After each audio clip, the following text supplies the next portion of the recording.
OK, bonjour. Première petite capsule vidéo sur le début du chapitre 1. Chapitre 1 qu'on va regrouper avec le chapitre 4. Donc, je vais parler tout le temps des chapitres 1 et 4 ensemble. Donc, introduction aux fonctions. Il y a beaucoup de révisions dans cette partie-là. Donc, on va commencer avec quelques notions. Donc, un rappel sur les fonctions, les variables, la réciproque, etc. Donc, on commence ici avec variable, donc distinction entre variable dépendante et indépendante. C'est quelque chose qu'on fait depuis quand même un certain temps. La variable indépendante qui est représentée par Y habituellement, c'est celle qui réagit à la variation de l'autre variable qu'on appelle la variable indépendante. Le petit truc qu'on donne ici dans les notes, c'est de dire que le temps est généralement, pas toujours, mais quand même assez régulièrement associé à la variable indépendante. Notion de fonction. Alors, on va travailler beaucoup dans le cours de 4e secondaire sur les fonctions. Alors ici, c'est quoi une fonction? C'est une relation, donc c'est un lien qui existe entre deux variables, mais parmi toute la gang de ce qu'on appelle les relations entre différentes variables, il y en a certaines qui ont une caractéristique importante. C'est la suivante, c'est-à-dire qu'il existe au maximum une seule valeur de y pour chaque valeur de x. Vous avez vu ça aussi en 3e secondaire. Et puis le truc de la règle ou de la droite verticale. Donc, on prend une règle ou une droite verticale qu'on déplace comme ça à l'horizontale. Et dès qu'on rencontre en un point plus qu'une fois la courbe, à ce moment-là, ceci n'est pas une fonction. N'importe quel autre graphique qu'on pourrait avoir de n'importe quel type, en autant que j'avance toujours comme ça, sans revenir sur mes pas, ça c'est une fonction. Par contre, dès que pour tracer mon graphique, je dois revenir sur mes pas, ici comme ça, donc je commence comme ça, mais oh, je dois revenir, donc ici, ça, ce n'est pas une fonction. Alors, vous avez un premier exemple. Donc, la façon que je vous suggère de fonctionner ici, c'est de mettre la vidéo sur pause pour aller tester, pour voir ce que vous pensez, si ces fonctions-là, ces graphiques-là représentent des fonctions, oui ou non. Donc, mettez-le sur pause.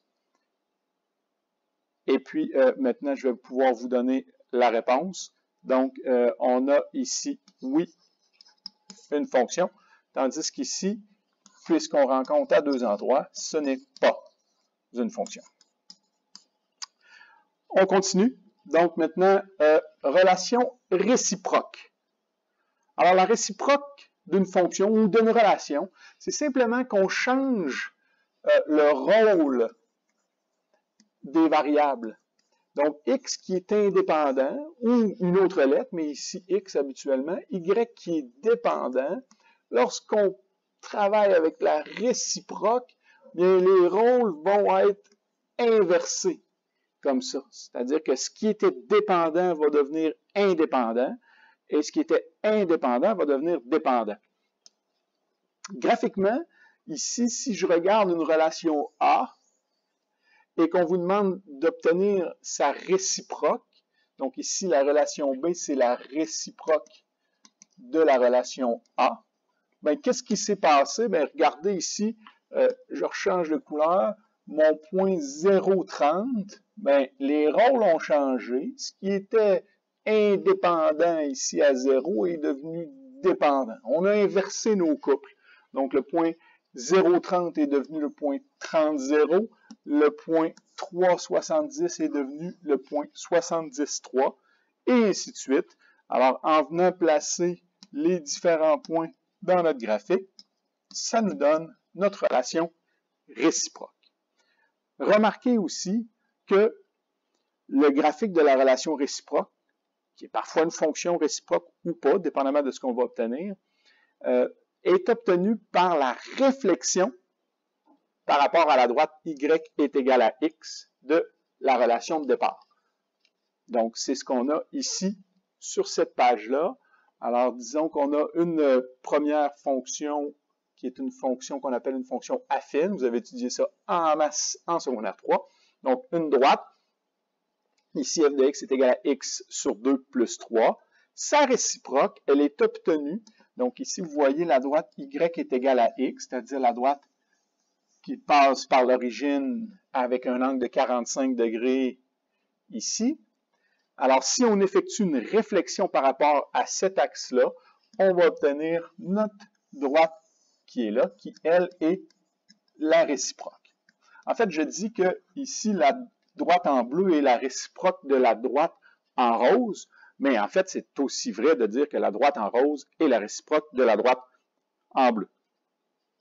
Alors, comme je disais tantôt, parfois la réciproque va être une fonction, d'autres fois non. Si je regarde le graphique ici et que j'ai ma fonction en bleu qui est ici, est-ce que cette fonction-là est est-ce que cette courbe-là est une fonction? Bien, assurément, parce que si je me déplace avec une droite horizontale, une droite verticale, pardon, je rencontre jamais la courbe en plus qu'un point.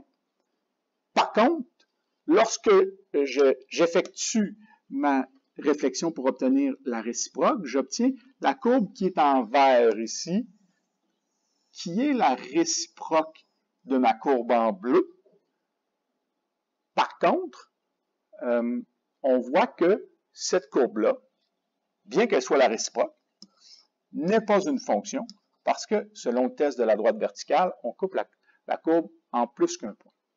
Alors voilà pour cette première capsule-là. On va voir ensuite comment faire pour trouver la réciproque à partir d'une règle dans une capsule suivante.